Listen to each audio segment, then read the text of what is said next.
Please listen carefully.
Places. Harv and Pawn is live in 5, 4, 3, 2.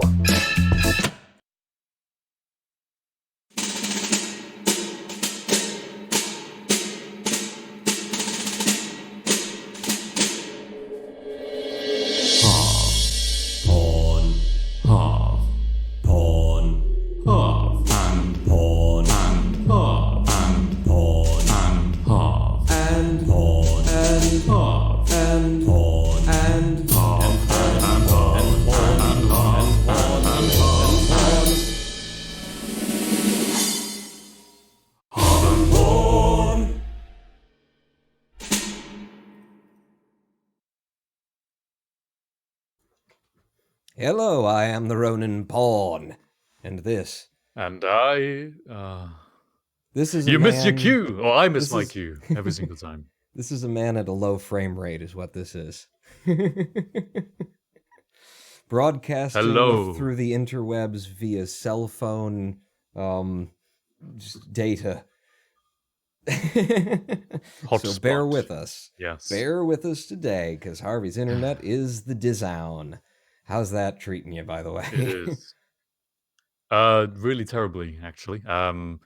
It's interesting because I have been away from my home in Chester for the past 5 days, and it turns out on the day I left, the internet broke. Some guy down the street cut through a cable or something, and all my flatmates are very envious of me because they've been living without internet for the past however many, 5 days or so. But me, I got back just yesterday at about 11 p.m. to find that the internet was completely dead.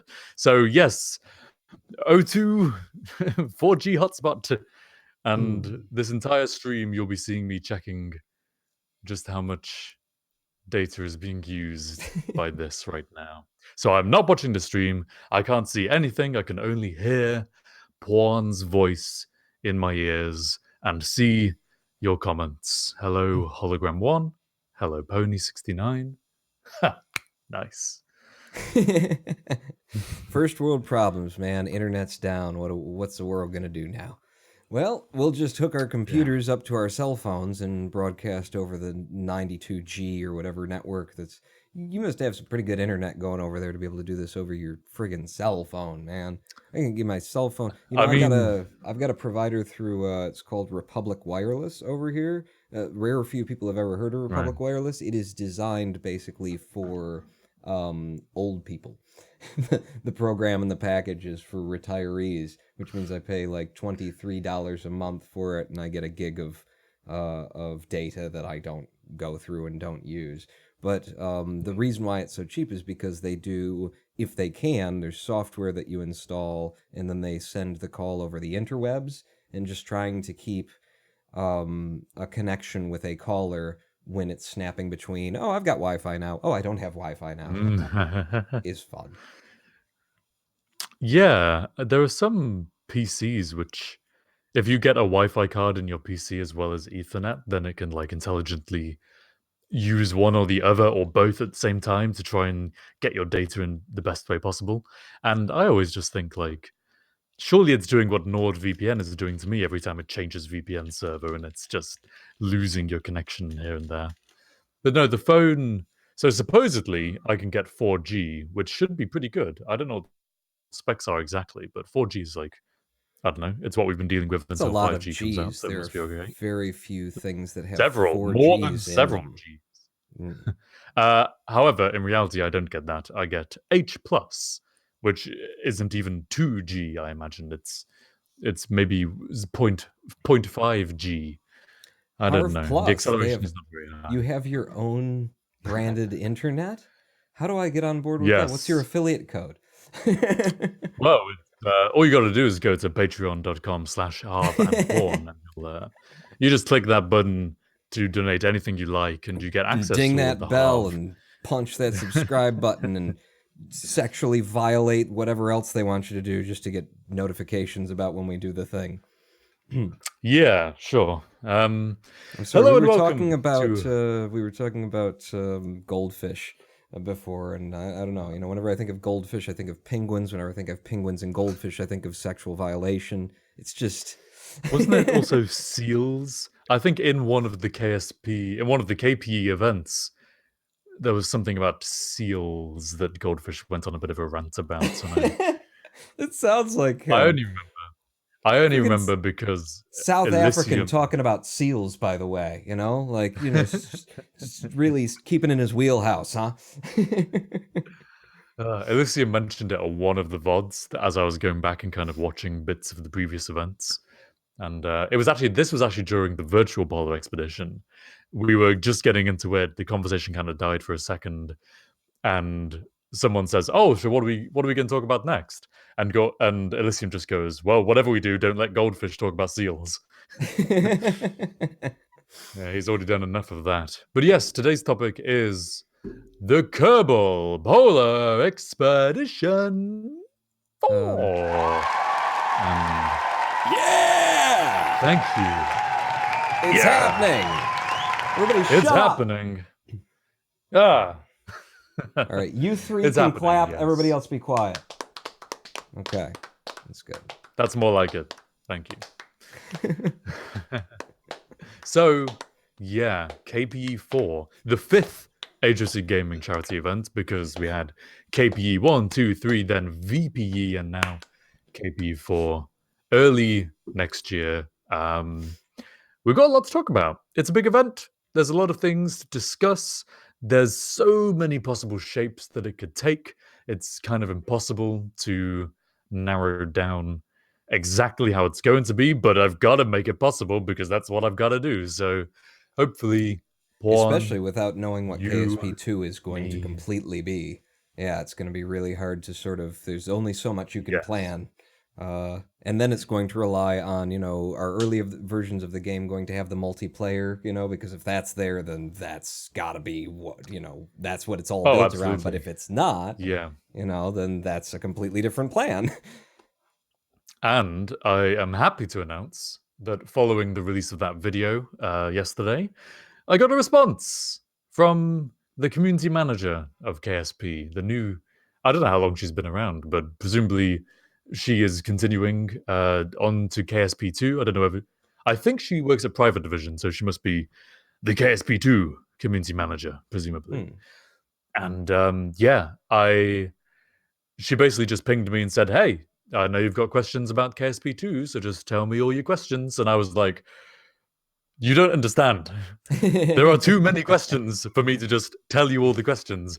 We need to actually talk about this." So I fired off a few initial questions, one of which was like, "Hey, I know there's probably only so much you can say at this point in development, but please, are there any intended limitations to multiplayer that will impact how we plan the event?" And all of my questions were like that. Like, how is this Is it the same? Is it changed? This new edition you're talking about? What is the scope of that from my perspective for planning this event? Because I need to know. So no reply yet. I only sent that off yesterday. We'll see what she comes back with and whether I will get that meeting that I have been organizing or trying to organize. Yeah, it's almost It's hard funny, to plan the actually. meeting until you know more. It's like you need information from them in order to know how, like, what am I going to pitch? What are my questions? I have questions before I Yeah. can know what my questions are.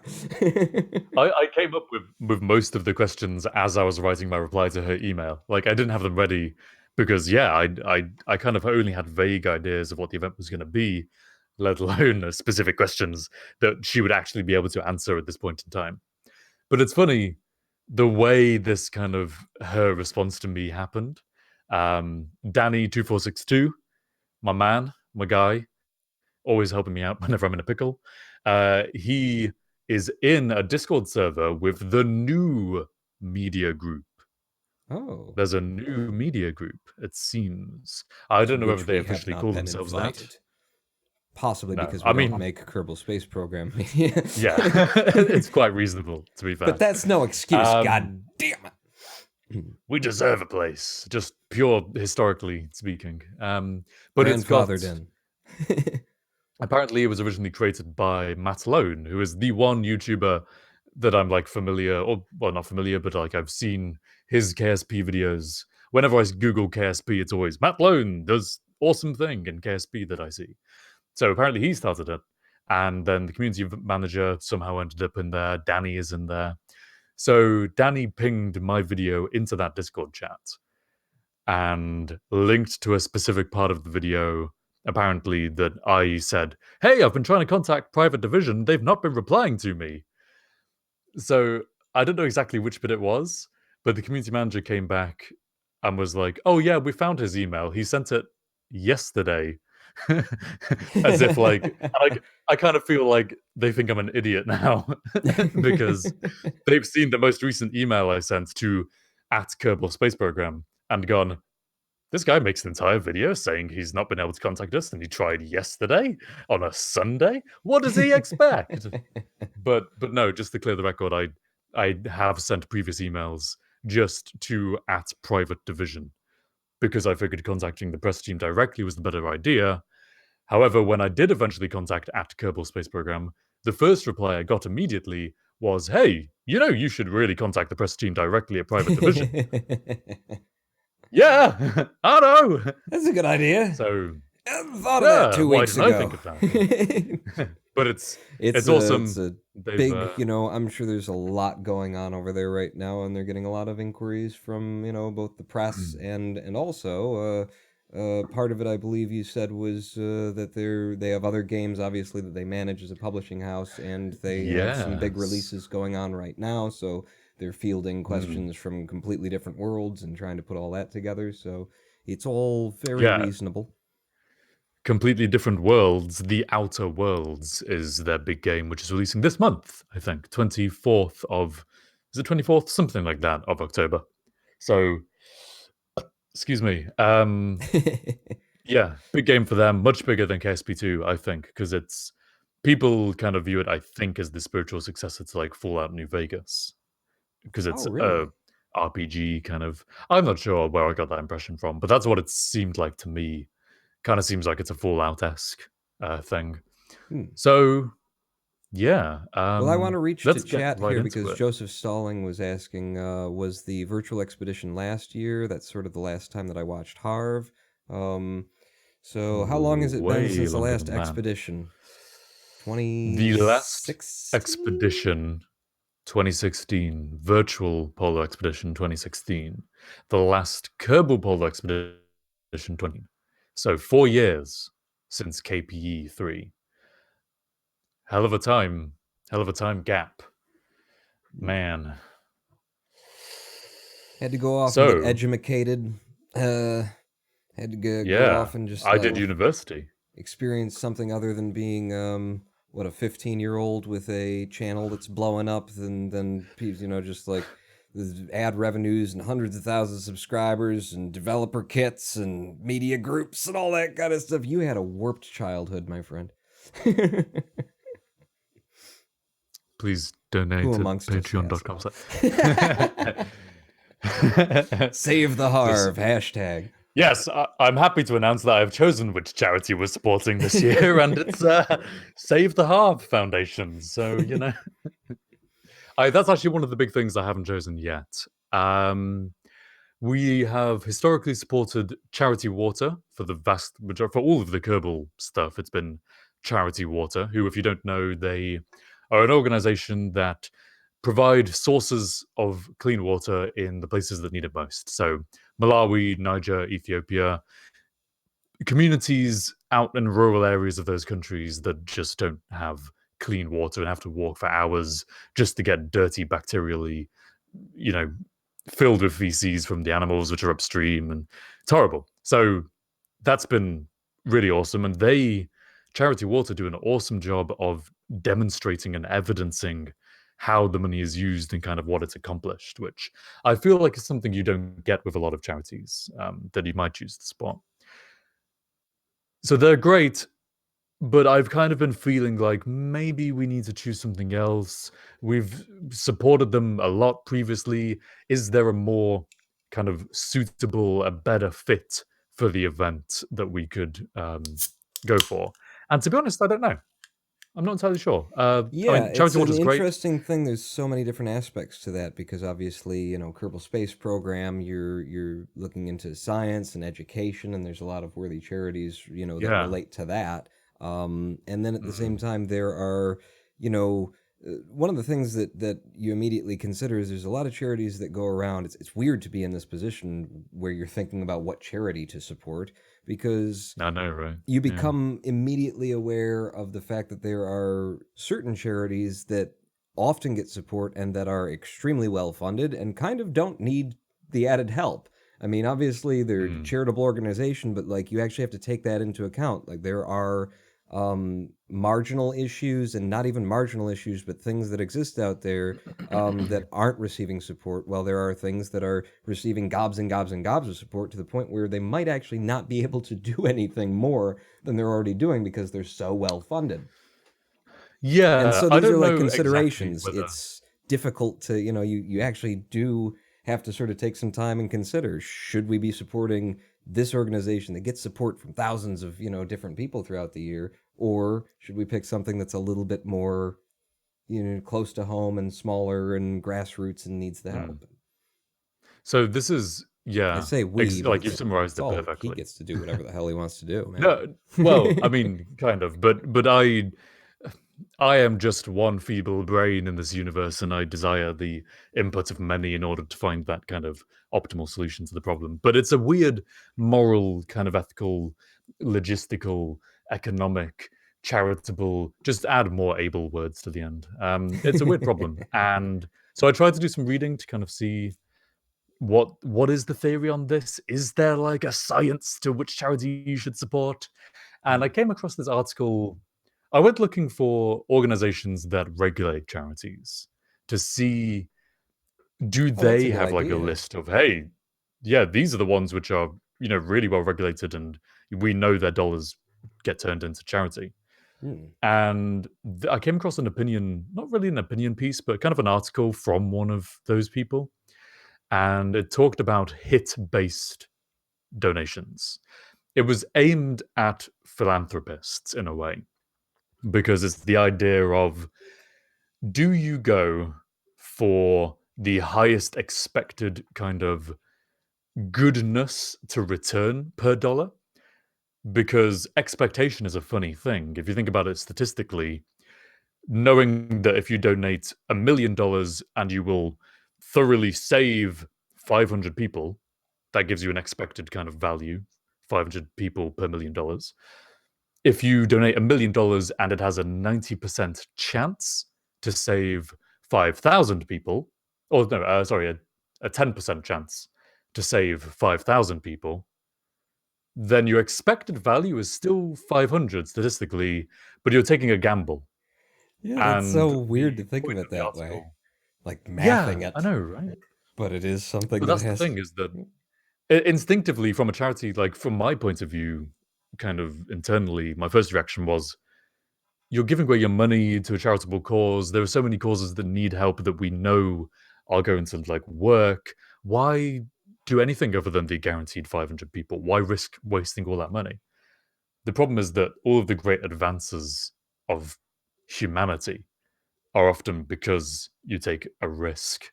And if you think about like, why bother going to the moon? It's so risky and we're never going to get anything out of it other than we plant a flag. It's like, well, you develop all the technology along the way, and like there's so much more to it than just taking the safe route. And like you were saying, if you choose those charities that are really well supported already, sure, your dollars might have the effect that they intend, but there are other causes out there that are less well supported, that are in dire need of help. And if you think about contributing money to research might not go anywhere. But if it never gets funded, it's never going to go anywhere. So we have to research things as a species. So why not put your money into that and hopefully high risk, high reward, and go about it that way? As a side note, you say about the moon, why should we go there and that kind of thing. It's like I totally like I can't argue against that. That is true. Like, the development of technology and the advancing and everything, but at the same time, it's kind of how I feel about Mars. Like, why? Like, we Mm. really don't have a lot to gain by going to Mars. I don't think that that's where we should go. We should be going somewhere else first, and I have I very think strong the opinions about. I think the thing about Mars is that for the most part, It's if you think about red, like the technical challenges, it's communist. red, it's dusty, thin atmosphere, no magnetic field or very weak one. Hmm. If you think about the technical challenges that are created by going to space and going to the moon, there are more of them than not doing any of those things than there are introduced by the extra step of then going to Mars and creating a colony. So there are unique challenges unique to Mars, which will lead to the development of more technologies. But the question is it a sufficiently new kind of field of pursuit that we couldn't get elsewhere and accomplish more productive things while tackling those problems? I'm also Um, very curiously, very strong in my opinion about if we do go to Mars, like it should be a colonization effort.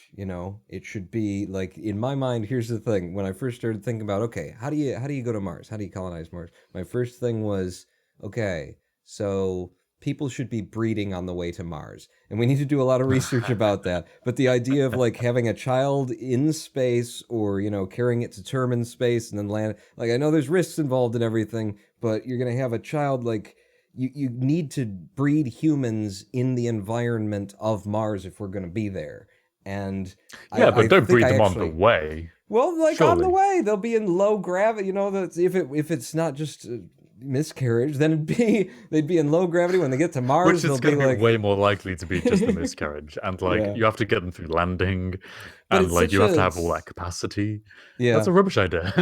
It's such a topic that actually needs to be explored though. Like maybe on the way isn't a good idea, but I heard like plans for like they were talking about having the first Mars mission being all female so that there wouldn't be sexual this and sex and stuff like Oh, like that and all that kind of deliberately stuff. reducing. Somebody was talking Uh, about that. It, probably wasn't Naz, but somebody was talking about that, and I'm like, but that's the opposite. We need people to get there and then do well, the deed and no, start making Martians. We need Martians, not humans, or not I Earthlings, rather. definitely like.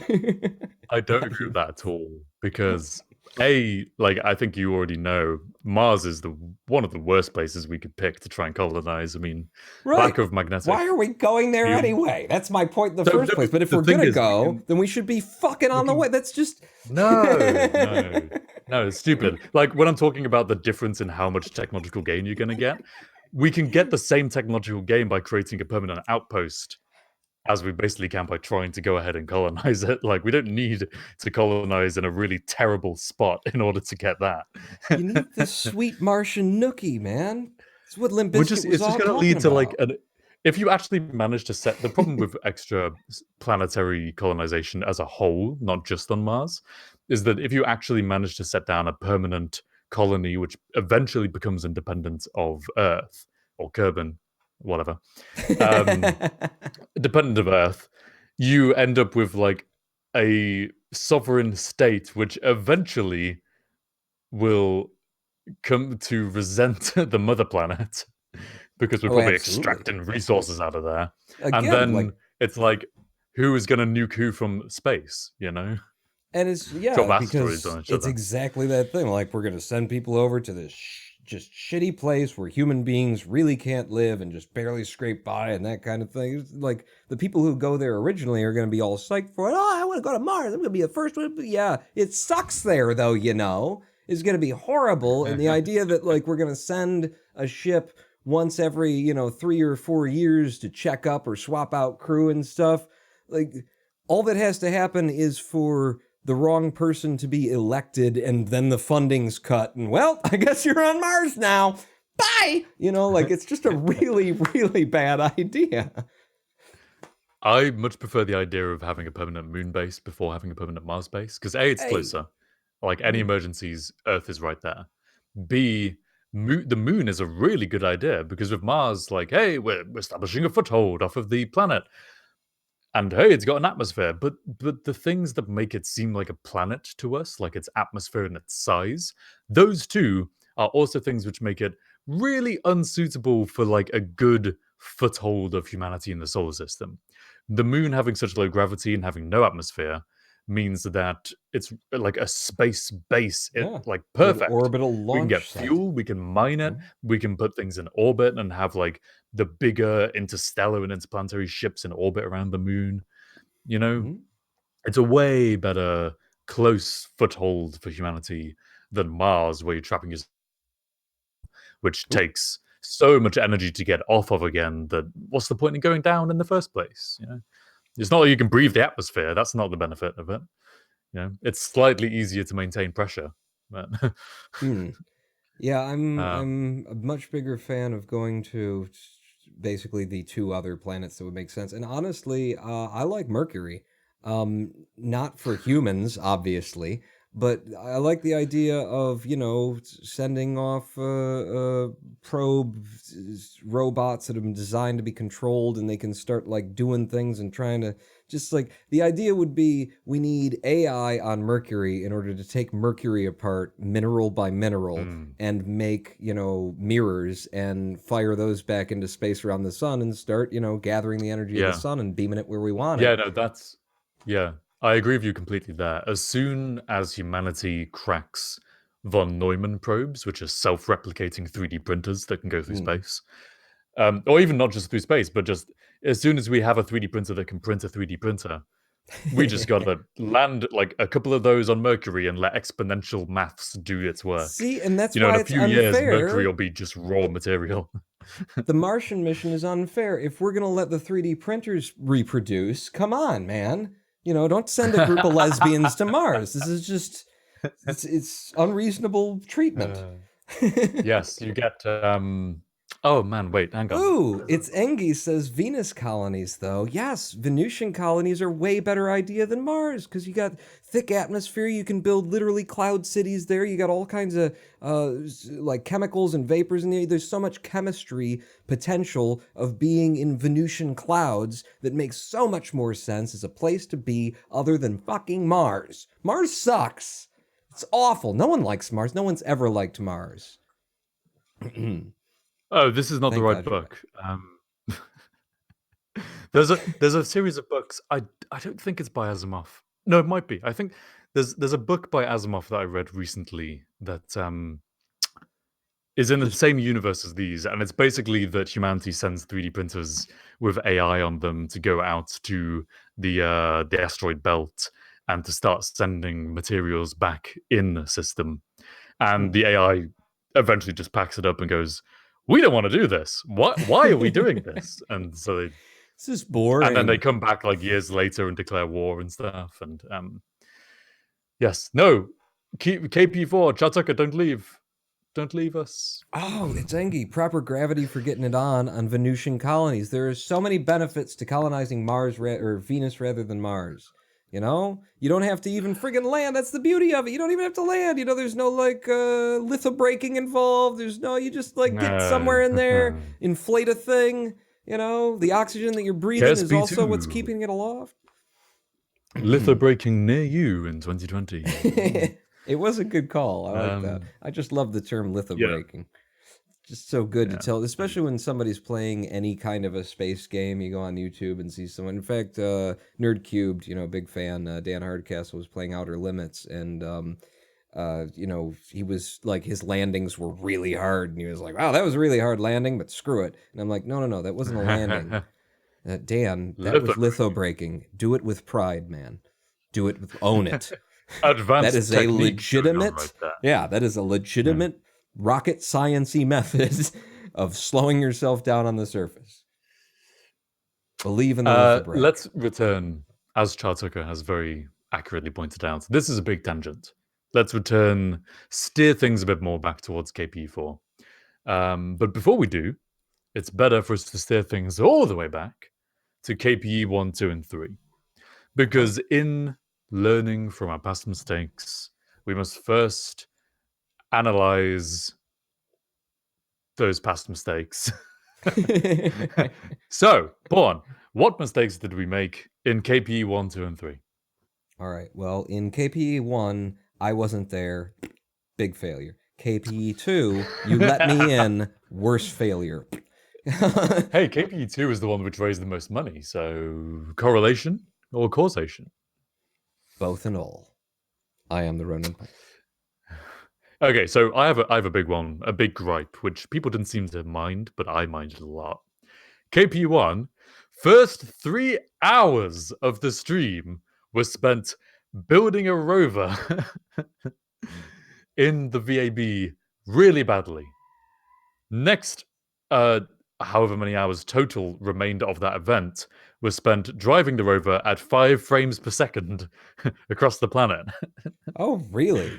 I see. I Stop! don't remember it that. It's so weird, and I'm sure that most people don't remember that. It's like the Yeah. rose-colored glasses looking back, but it was just such an exciting time, and having everybody there, it was like anything was cool. It was just cool to be happening.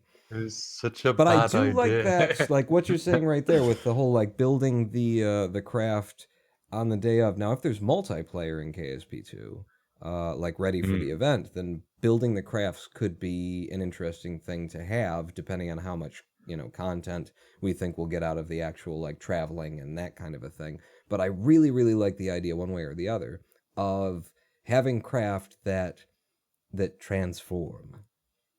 Like mm. having a stage of the journey where you start out, a rocket, and you go to a planet, and then it's a buggy, and then the buggy falls away, and now it's a jet ski, and Yeah, now you're yeah, going yeah. over water. Like, there's I so much like. potential to show off what KSP can do, and what KSP2 hopefully even does better in that kind of Mm, scenario. I like. Well, I mean, I like that idea basically. Multiplayer is going to be so good for the event, not only because hey, there's more YouTubers doing more things, and there's more opportunities for comedy, etc., etc., but also just because there's going to be more vehicles on screen, and like that's going to be variation that it sorely needs because even though it never seemed to be a big problem with the event, the fact that it was the same thing for so many hours theoretically seems like it would be boring. I guess it never was because, I mean, you've got the terrain changing over time and the kind of challenges that brings with it. And you've got the co hosts talking and you've got the donation rising. There's plenty of kind of a sense of progression. And People like I said in the video, singing that and sense, crazy yeah, images being it's sent raining in. man. Yeah. We need Goldfish back. Where is Goldfish? Someone contact him. Find Help. the fish. Find the fish. Hashtag find the fish. KSP2. KP4. Uh the sense of ongoing progression. Really good. And I feel like if we can just capitalize on that sense of momentum, things are going places and that's happening. Every theme of the event should be this inexorable, is that the right word? Inevitable, ongoing forward momentum and just really like driving that hype train. What about a train? That could be interesting. you You've got know like co-host at the front laying down rails as they drive. Um, Oh my god. Actually, that's kind of similar to something that I was thinking at the same time as Kid Bob was writing. Each build half and combine them to make a Voltron at certain parts or something. And actually, if we did have 4 or 5 people running together, like my thought just before you were posting that, Kid Bob, was the idea of, okay, what if we build this trip around the idea that each of the, hosts and co-hosts brings a vehicle, and that vehicle has a task that's very necessary to the end goal. So one of them is resources, and they're dragging a miner, and then the other one is, each of them has something that's necessary, and maybe throughout the journey, each person has to leave their vehicle behind because it's no longer necessary. So one person is driving something alongside of us or being towed, by nodes, and they've got a boat. But when we get to where we're going, like the boat is what we'll need. We'll have to leave the buggy behind, and then the boat, and things like that, where you've got everybody is like driving next to each other, going where they're going, but each individual has a crucial, necessary part of something that's needed for the overall journey. Okay, so that is great. And what people are saying in chat about Top Gear Challenge, that's potentially even better, and the two of them combined is even better as well. Because rather than framing it as like, hey, you are specialized in this and you are specialized in this and we help each other, imagine each co-host tasked with designing their own vehicle. Excellent. Hey, thank you, My Ooh. Creations. Thank you very much for the sub, Mike. Is it real? Awesome. Is My Creations? Ooh, it's My Creations. Mike, stick around until the end of the stream to see your name, hopefully on screen as the credits roll at the end of the stream. If I did that right. Yeah. If we did that correctly. So with Top Gear, you've got your 3 hosts or however many, and they each designed their own thing to complete the challenging survival tasks that's ahead of them. And along the way, their various vehicles fail in various ways because they were designed stupidly. So I really like the idea of that we tried that. That's what everyone goes for. And they build their own vehicles in their own ways. And along the way, there are challenges that each vehicle has to complete. Someone else subscribed. Oh my god. Tetronia. Wow. Ooh, I like the way that you man. said that too. I think that's exactly correct. Yeah. Tetronia. Hey, that's how I read it. Kaplak. Hey, I'm usually really nice bad to at have saying you these in the names, Klingon so- army. Tetronia. Of course. I pictured it more as like, yeah. So I don't know. It doesn't quite fit with the But when you reach these challenges that each host has to complete, you've got the capacity that maybe they will help each other. Maybe one of these vehicles can't make it through this challenge by itself, but if it works together with another vehicle, it'll be able to, and then that host owes that other vehicle a favor. And so you've got this kind of dynamic of like And it breaks alliances down into forming. a sex game. Oh. Okay, no, you're thinking something else. Okay, right. No, stay away. Stay away from that. I've got fuzzy dice. That's all I'm saying. There's fuzzy dice. But like Battle Royale or Charity Don't let Royale. me at KP. You're off the guest list now. You're not allowed. Let me tell you something about penguins, Harvey. So great ideas here. I really like what this kind of whole charity royale, battle royale kind of alliance is forming as you go along, and there's many vehicles and the multiplayer and awesome stuff like that. Speaking of a battle royale, Hunger Games was mentioned in the comments of the video. And what I really like about that is the idea that you have a co-host who is in orbit around whatever planetary body it is, as if they're like hosting the Hunger Games. They've got like video from orbit, the bird's eye perspective, and they have the ability to drop care packages. So say we're using fuel in these rovers or electricity or whatever. If enough viewers donate specifically for a certain host for their vehicle, then you can drop like a battery that only they are allowed to recharge from. And so it's like viewer donations directly drive the success of the mission. Again, that momentum going forwards. And a simpler version of that, which is probably worse, but I thought of it, so now I have to say it, is just the idea of having like points at which either we get something because we've reached the goal, or some player who's logged on in multiplayer attacks us or something. Like there's Mm. you get to that point where it's like we were trying to hit this many thousand by this hour, we're here, we didn't do it, now bad thing happens, or we did do it and good thing happens. And so yeah, chat kind of, Punish and reward. yeah. Yeah. There's a good idea in chat right there. Don't know if it's still on screen because I can't see the stream. Each streamer picks a charity and battles for the pool of funds. I want to discuss that in detail because uh, it's interesting, but I wonder whether it dilutes the feeling of hype and the feeling of like, we're all in this together, we're all supporting and trying to get this thing to the goal. It's good because it allows us to support many causes and not just limit ourselves to choosing one. And I feel like you can really turn it into like, oh, my charity's getting higher than yours. Oh yeah, well, my charity's getting higher than yours. Come on, guys, donate. And so that's really cool. And the total donation tracker, you have like a bar chart at the bottom of the screen above each host's like profile picture, and then at the top you've got the total donation amount, and that's really what's important is the total. So you can kind of, we're all on the same team, we're all raising money for charity, but here are the specific charities that we're raising money for. And hey, I want my one to win. I want my one to win. Is that good, or does that dilute the kind of oneness of the event? What Yeah. do you think?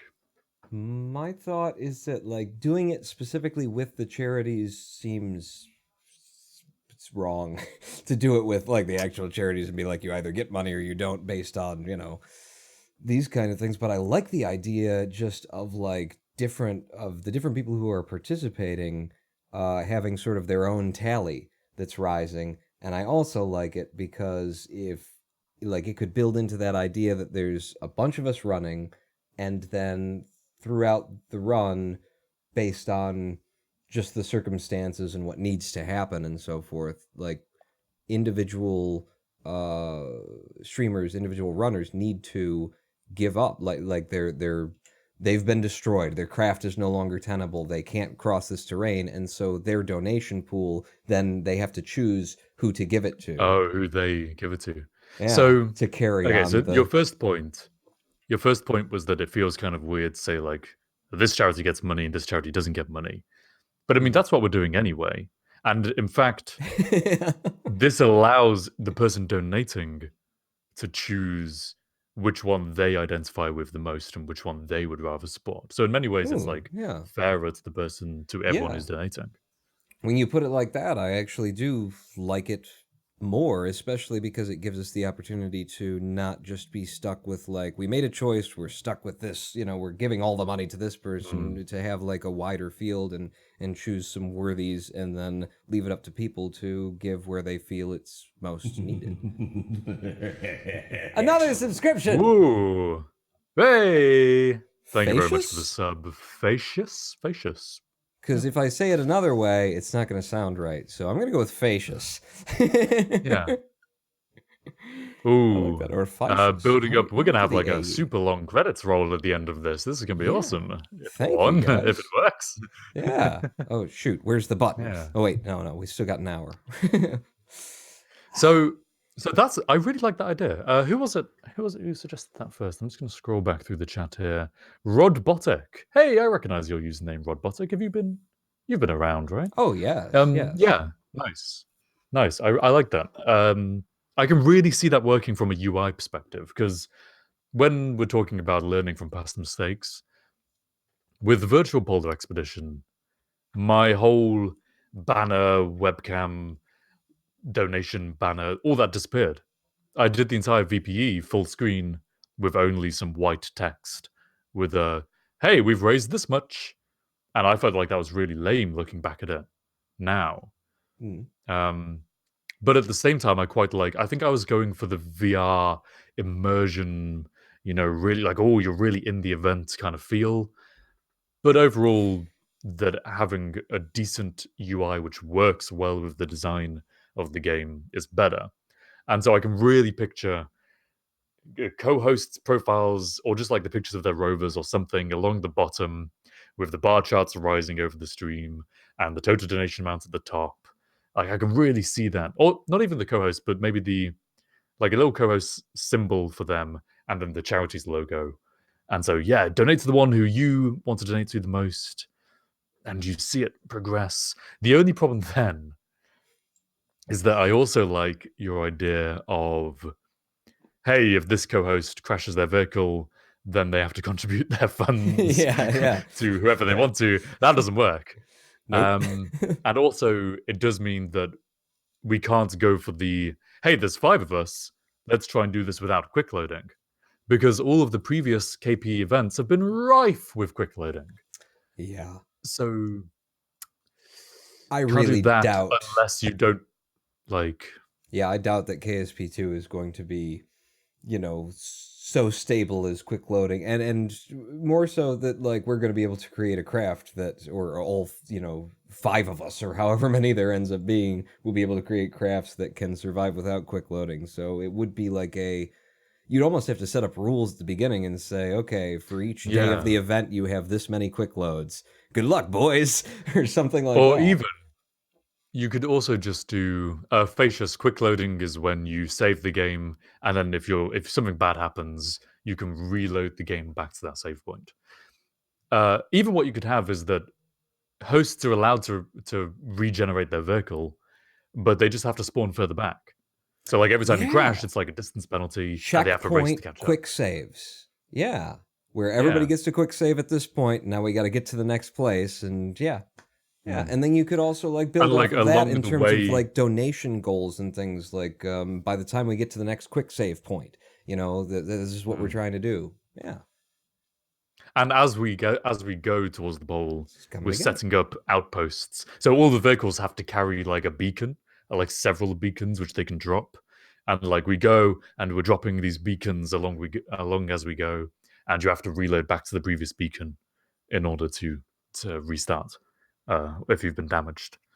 So yeah, there's interesting ideas there. That one really comes down to KSP's mechanics. We don't know how KSP2 is going to deal with individual people quick loading. Anything. Or spawning in new vehicles. Yeah. We have no idea. So and then it could also be affected by now.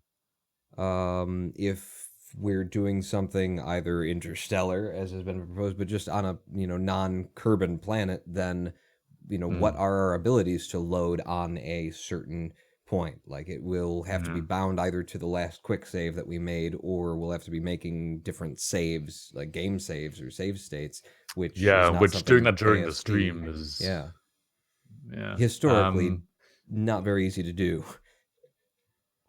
Yeah, not definitely. In-game anyway. And yeah, it's definitely good that we're raising all these questions now before I had chance to have a meeting with the community manager, because what I'm going to do is I'll go back through this stream, I'll look at all the questions that we've been accumulating about the game and just pull them together for that meeting and be like, hey, tell me this.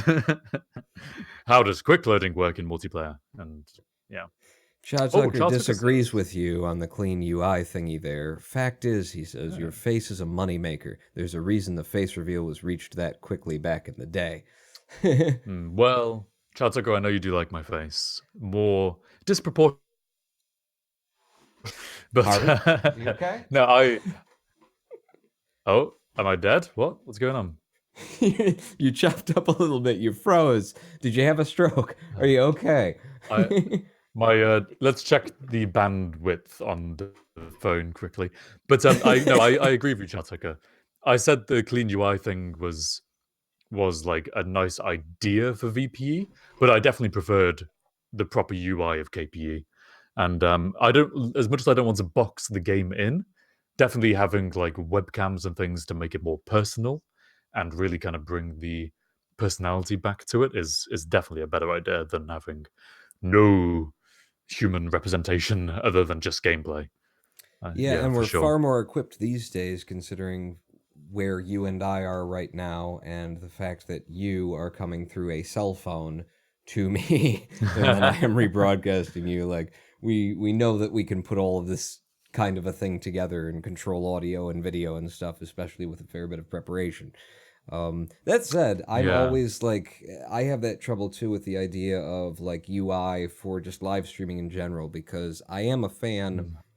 of um, putting the game full screen and not, shrinking it to fit a smaller area and stuff, and trying to come up with a UI where it's like you got things going on there, but they're not forcing the game into a window. It makes sense when you're doing like console gaming where it's 4:3 ratio, old school stuff. But when you've got a 16:9 game and you've got a 16:9 space, I always, and it's not something that I stick to, hard and fast, but I tend to prefer show me the whole game and find a way, if possible, to put your this and that's over the top in the corners, off to the And that's sides, so it why doesn't matter. green screens are so good for this as well, because it allows, like in your stream, for instance, you just sitting in the corner and you can still see the game past you. You're not taking out a big chunk. It's it's way, way more just efficient space wise. And I was just imagining as well, like we are right now sitting in our virtual studio. Wait, did I say virtual studio? I mean our real studio that we're both inhabiting. I Hmm. just am moving like this on purpose. Um, uh, I'm imagining now if we set this up for the event, but rather than Discord with one person, it's a Discord with all of the co-hosts, and you show which co-host is talking based on you show their webcam based on who's talking. Then you just have like one person sitting in the bottom corner who keeps shape-shifting into different people. It would be really awesome if we could get everyone to have a green screen, to be chroma keyed, to be along the bottom next to like where they would be, and we're all talking, But that seems like a technical nightmare. I mean, you have set all this up just for me. Imagine trying to do all this again for like 5 different Discord viewers I people at once. could write a Python script. Python script. You My auto write a Python splitter script. for cluster truck uses, screen capture and that kind of a stuff, and then it just analyzes the frames and things. And if each vehicle were equipped with a certain thing that had a certain color or shape or something that could be detected, then yes, we could actually sort of hover the person's face behind their vehicle. No, this is Oh this is my far god! beyond what what I would want to actually do in reality. But hey, you could do that, and that could be really funny. Yeah. Open CV to detect like the orientation of each of the rovers, and then it just has like this cardboard cutout, like a billboard of their face as they're talking, just like on top of it. Oh, it's so cool. That'd be so funny. All right, let's move on to things. So We need to move previous on KP. shortly to a live stream break. We have My been going God, almost we've an already been hour. going Yeah. for nearly an hour. Jesus, I've got so much more to talk about. Why is there so much more to talk about?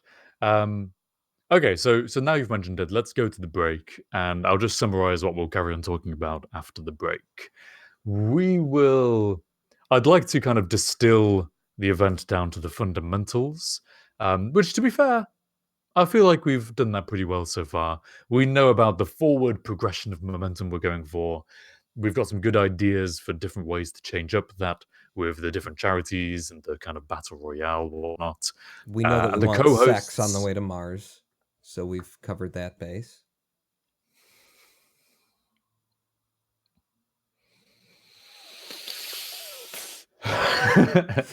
uh, okay, we've talked a little bit about charity raising in general. I'm just ignoring. I'm ignoring I am you. the derailer. You are. And I feel like your role in KPE should represent that to some degree. You'll be Always that one has, dick with his always will. rover just crashing into everyone else's rovers deliberately, My rover will sabotaging. just be like a vehicle from the Designed Dukes of entirely. Hazzard, where I just drive in front of you and it's just a wedge, and I slam on the brakes. You, wow! Oh, it looks like the Duke boys are in for some trouble now. Oh man. Right, let me wrap this up before we go to break. So, we've talked a little bit about charity raising. If we have time, which maybe we don't today, but I was thinking we could maybe explore what is the motivation behind giving to charity in the first place? About this selflessness and giving your money to a cause which you personally are not involved with at all, probably, and just kind of like dig a little bit into the the justifications and the motivations behind that. Why are we doing this event? What's the point of it? Um, because marketing this thing and like how we encourage viewers during the stream has historically just been us going, "Hey, it's a good cause. Please donate. Hey, let's do it." And I kind of feel like at times we've lacked that substantial, real like belief that this is definitely something you should do. Um, so Yeah, yeah, I and want to these dig into that a days, little bit. like both of us have individual like charities and things that would be very relevant to our, personal lives and things, and so it would lend more weight to, especially if we do land on the idea of each runner having like a charity that represents, that people can donate to individually.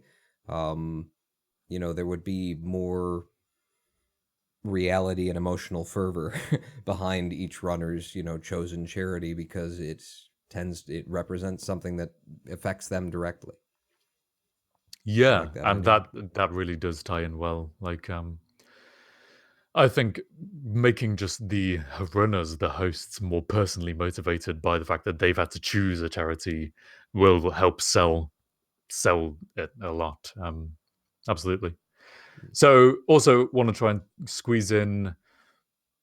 I mean, we've kind of already broached it with multiplayer and maybe Interstellar very briefly, but what do we know about KSP2 currently that could really be used to make the event special and different from the previous ones? And will that be better, or will it just be the same but different? And then the final thing, which we have to talk about, just for me, in going into this meeting, hopefully with the community manager, with Private Division, what can we get from Private Division? What is the point of talking to them?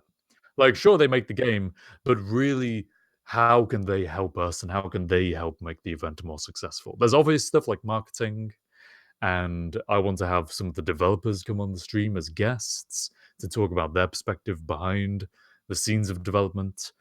But let's really think about what is it that I'm going into this meeting for and hoping to get out of from them. And otherwise, I think we'll probably end up just talking about none of those things and talking about Goldfish's various antics instead. So, so stick around, ladies and gentlemen. I hope you're enjoying the stream so far. If you are, please consider supporting us. It feels a little bit weird to be asking for support on a charity event kind of If discussion you don't support topic us, then today. we won't be around long enough to actually hold the charity event to help other people. So help us help There's other the people justification. help you, Jerry Maguire. Help people. But regardless, so long as you're watching the show and enjoying, that's what matters most. So thank you very much for watching. We will be right back. Do not go anywhere. We're going to have a 7-minute, is it? I forget what we usually do on this one. It's 5, set up 7, for 5, but 5. we'll be back between Set up for 5 and 5. 7. 5-minute break. See you in a bit.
listen carefully.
Attempting to locate the hosts of the show. Thank you. This is Houston. It was supposed to be my day off. This kind of sucks.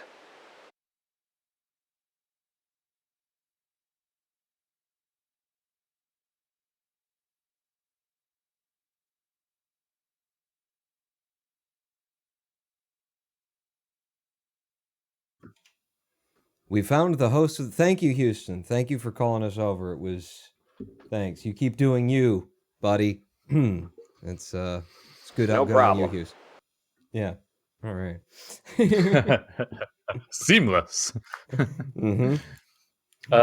So we're back. Welcome. We're carrying on talking about KPE4 and the variety of ways it could look. I want to address something quickly. I mean, it's probably, I don't know, is it on screen right now, what I've been typing in chat? About Oh yes, it is, and I haven't read it yet. So why don't you read it back for me? I'm not. I'll read it out. So we were talking about having streamers pick different charities. KPE usually features different streamers. We call them streamers, hosts. We're talking about hosts, co-hosts. Different co-hosts on different days. A rolling guest list with some co-hosts doing 1 day, some of them doing 2 days, some of them maybe even doing 3 days of the event.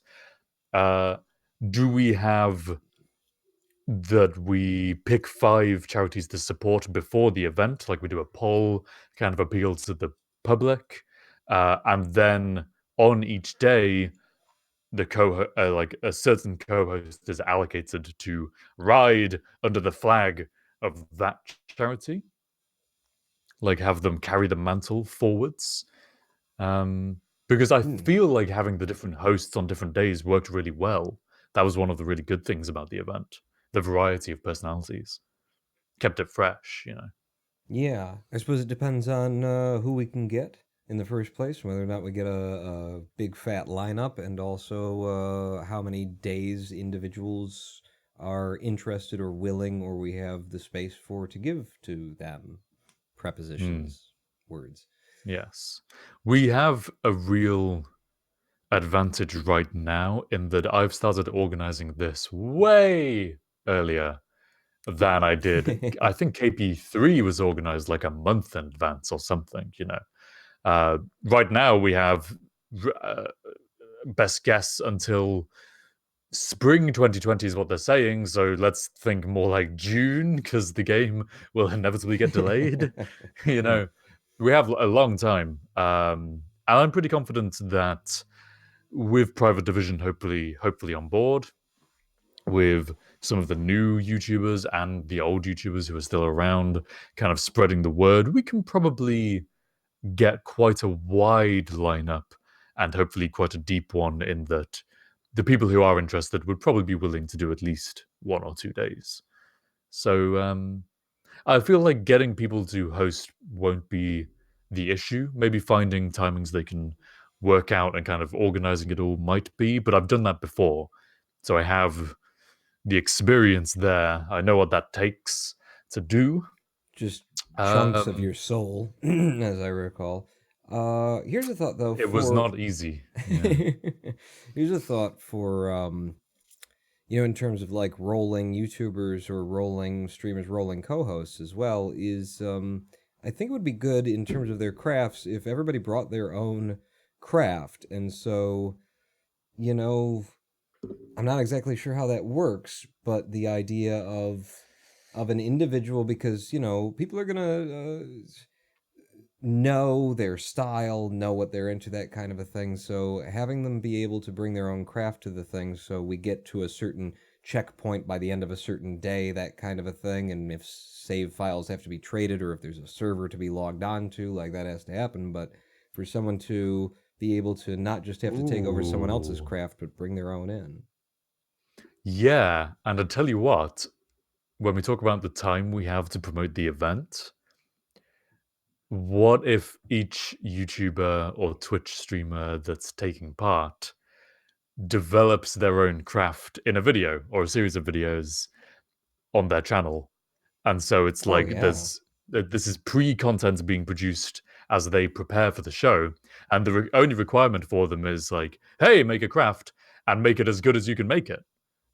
And Yeah. so they're there very much in their own individual styles, uh, really kind of appealing to their own audiences, developing their own craft to try and meet the specification of the challenge of whatever planet it is, or whatever.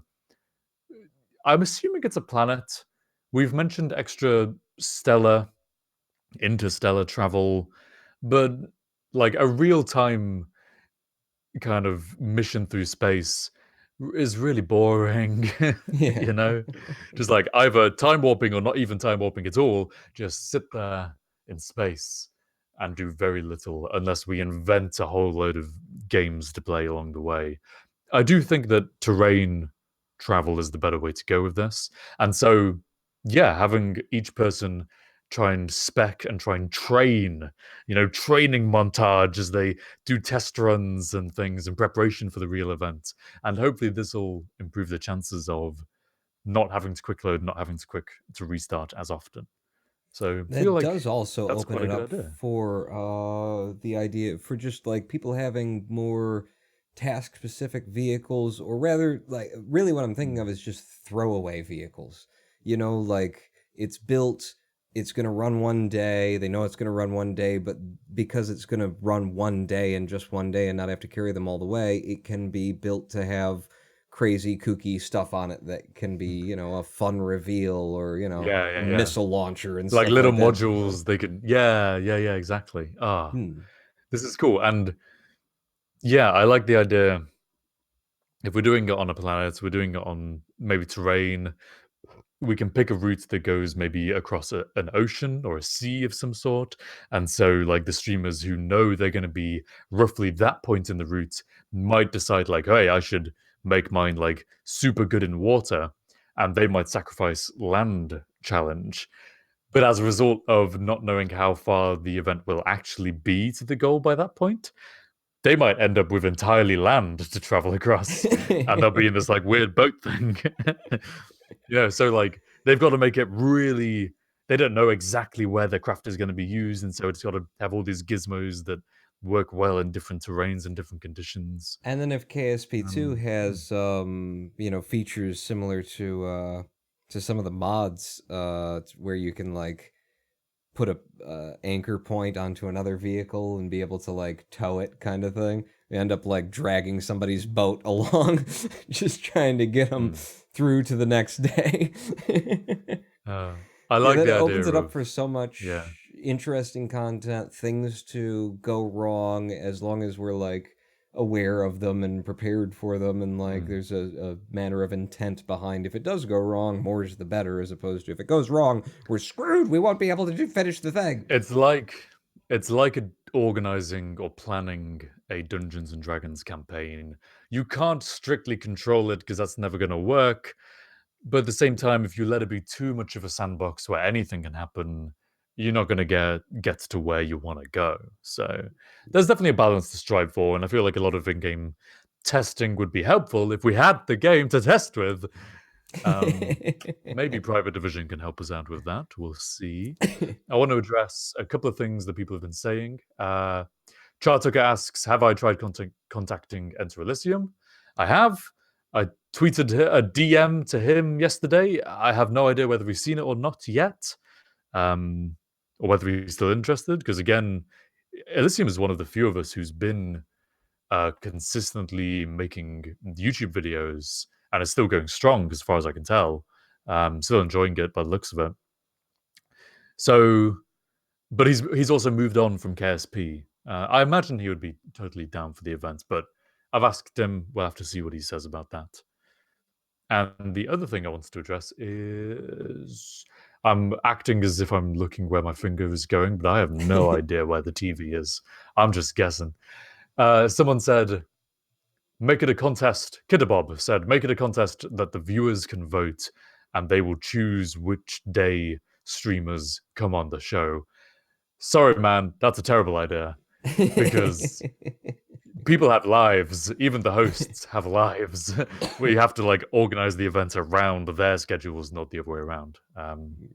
Yeah, I learned my lesson in the previous events. You have to make it very clear to people very early on, way before the show, exactly what time they're going to be needed and how long for, so you can have everything set and a schedule planned.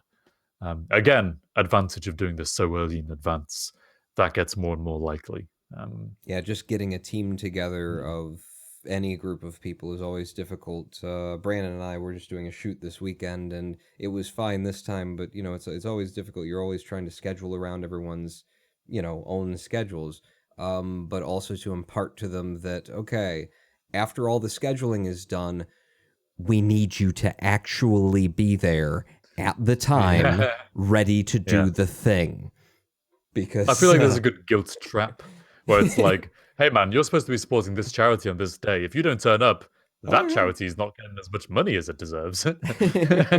Just hang that over them, guilt.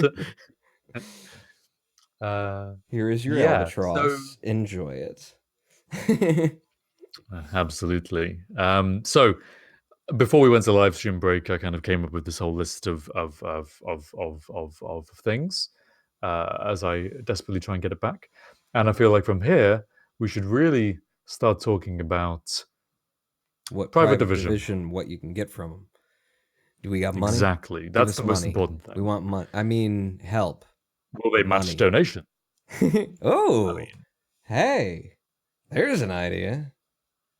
I hadn't thought about that. yeah, a lot of companies match donations that their employees make to charities. So even if private division don't want to match everyone's donations to the charity, maybe we can like get them to effectively do that by convincing the developers to donate, and so private division have to help. So there's Oh, all my sorts of mind things. just expanded, Harvey. Oh, Oh, tell me, share. I've seen other universes and galaxies. What we should do is see if private division and you know the developers who are not private division, but if private division will Star agree theory. Yeah. to give away one copy of the game for every X dollars donated, and then we give away the copy of the game during the charity event.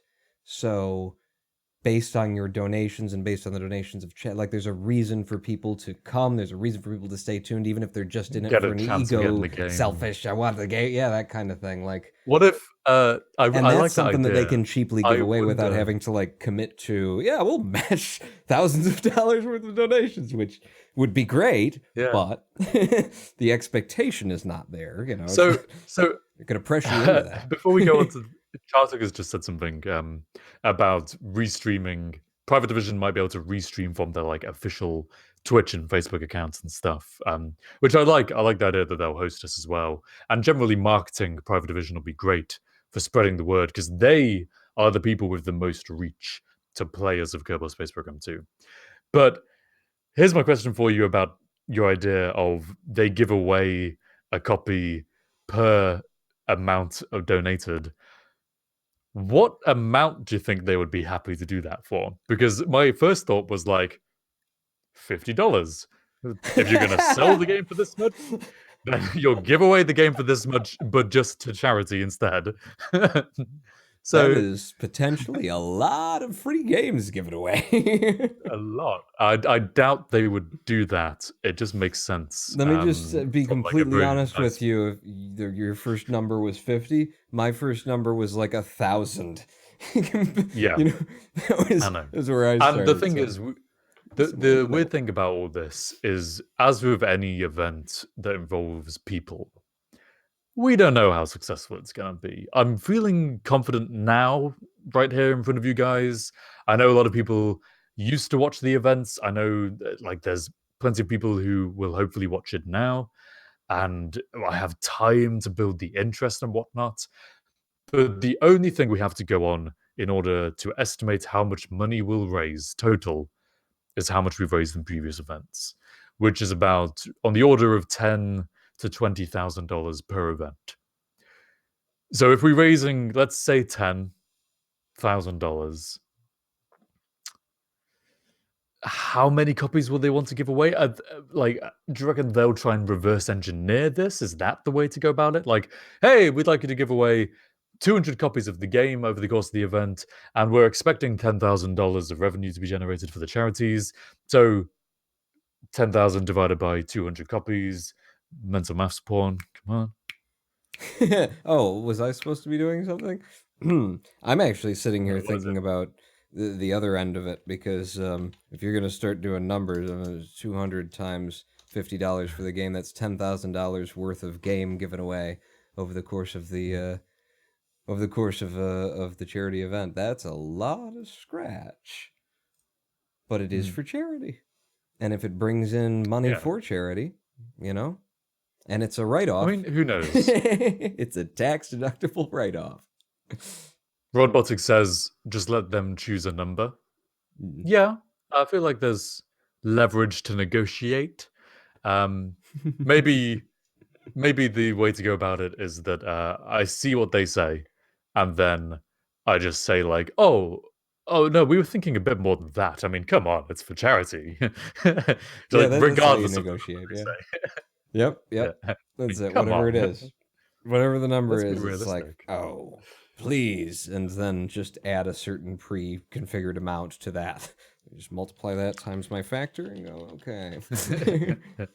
I already know I'm going to bargain 20% higher than whatever they say. Whatever they say first. Okay, so obvious ones, we've got marketing, like Chartuk has suggested, with the restreaming on the accounts, and then social media posts in general. Private Division can help us reach the audience. Hopefully, they'll be willing to give away copies of the game during the event.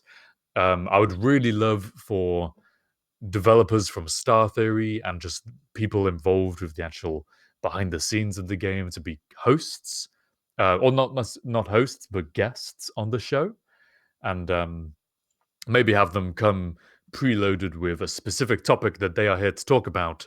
And so, like, they know what they're going to be talking about. They're really prepared. We can have a laugh with them and kind of chat as well.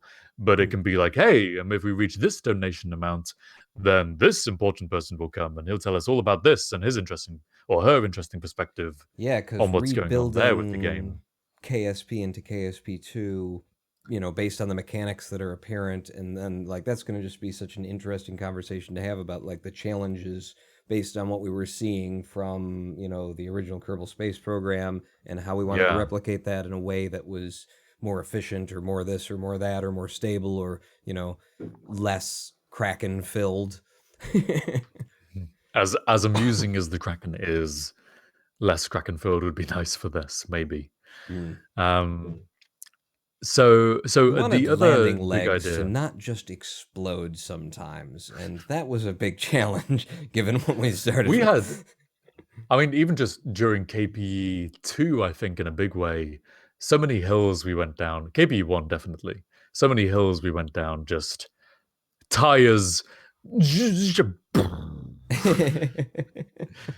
So that was fun, always fun. Another obvious thing that Private Division could do for us, but maybe of any, maybe the least likely, give us the game early, even if it's just like a week before release. Will drive interest in the game. You probably get more day one sales. It's good marketing and promotion and like good perspective for the company to have that, hey, a big charity event, we're supporting it. And like people will be desperate at that point to see what the game is like. And so, And if we do it's have early always access, interesting. then we can have some level of confidence in the idea of the best KP, or the most donations gathered on a KP was this. If we get Mm, early access to KSP2, then we know that we can beat that figure. I mean, or at least we have a very yeah. strong reason to believe that we can beat that figure. Well, I'm trying to remember right, but I think we've had early access to KSP1 previously, haven't we? I think obviously not before the game was released, but before new versions were released. We've had the oh yeah, so Squad gave us Was it the early not version in order to 90, do or was it trailers. 1.0? Oh yeah, yeah, I that's think they did it a absolutely. couple of times. Oh yeah, They did it yeah. for making trailers and stuff, but that was very like tightly controlled, whereas a live stream environment is less tightly controlled. But I'm fairly sure it's been done on live stream as well in Squad's history. Do you remember? Yeah, and I think because I did a live stream on KSP TV, where I Yeah. was showing off the newly, I think it was for 1.0, maybe even like it was the, I it turned out I was the first streamer of the stream. I figured people would have showed it off, but to actually show them the new like mining and ore and refining of fuel mechanics and stuff like that. So Hmm. I believe that stream was early access, early release. It was like 2 or 3 days before it actually hit in full, which is Hmm. always interesting, by the way, if you find yourself someone who's like, "Hi, I'm a YouTuber. I play KSP, and they gave me this version of the game that there's no wiki about, and there's some explanations generally in the game, but like I gotta figure it all out from scratch by myself, and I got like 24 Hmm. hours for that. Now I'm gonna show you how it works. Come along for the ride." I'm going to become an expert as soon as possible so I can teach you. Yeah. Um, if we could check that, I know KSP TV is a Twitch channel. I don't think they've streamed for a while though. Um, and as Robotic points out, with the changeover of company developing it now, there's going to be a different uh, perspective internally on giving the game early access to people. I mean, Squad was small. They, I feel like Squad were definitely more likely to do that than Private Division are going to be likely to do that. But because because we've done it with KSP1 in the past, I can go into that meeting and say, like, hey, look at these streams that we did with Squad. Like, they were cool with it, and it turned out really well, and here's the evidence of that. You can trust us with an early version of the game, even if it is just a few days before release. I mean, that's not an early version of the game. That's the final version of the game. But just early access before it's released to the public. I mean, they do review copies and stuff like that all the time, but they usually have developers generally, this is publishers, usually have like press embargoes that you can't release that content until the actual day one release because they don't want to drive away those all those crazy speculative day one buyers who buy the game as soon as it's available without having actually seen whether it works or not. Um, So we don't know. That'll depend on Private Division and like 2K, right? It's 2K is the actual publisher. Private Division is the label. Star Theory is the developer. So there's like, I don't know where in the command chain those kind of decisions are made. I suspect it's with Private Division. Um, the worst thing that can happen to me is that I go into this meeting and everything I ask for, they say, "Oh, yeah, that's interesting. I'll talk to the higher ups about it," and then nothing gets done. Oh, sorry, not 2K, Take Two. Is it? Yeah, Take Two Interactive. Is it? Okay, I should know this before I go in. It's a bit better If I too. get to know them.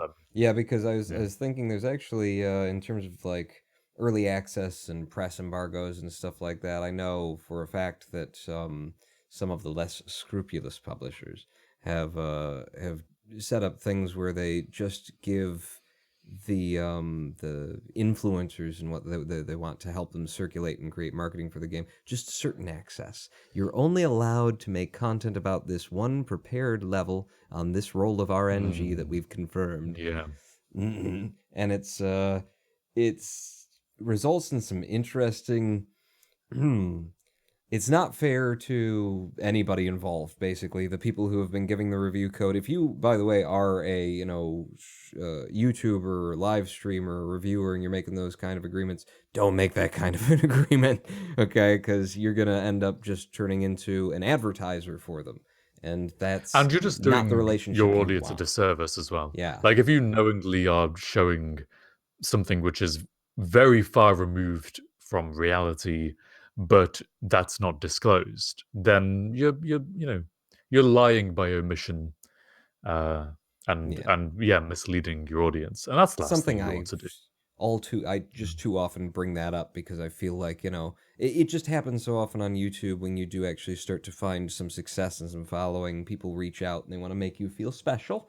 And they do. It's very easy to do because it's like, oh, people with, names that I recognize are contacting little old me. And they make you feel special. And then before you know it, you've turned into just a advertising post for them without realizing it because you're not savvy to it. So I almost stupidly interject in a lot of spaces where it's not, really relevant. If you are, an influencer, you're a YouTuber, like, watch, be careful, like, be aware that And people have interests, vested interests, they want something from you, and if they can get it for free because you don't understand the value that you have to them, they are more than happy to rob you and discredit you in the process.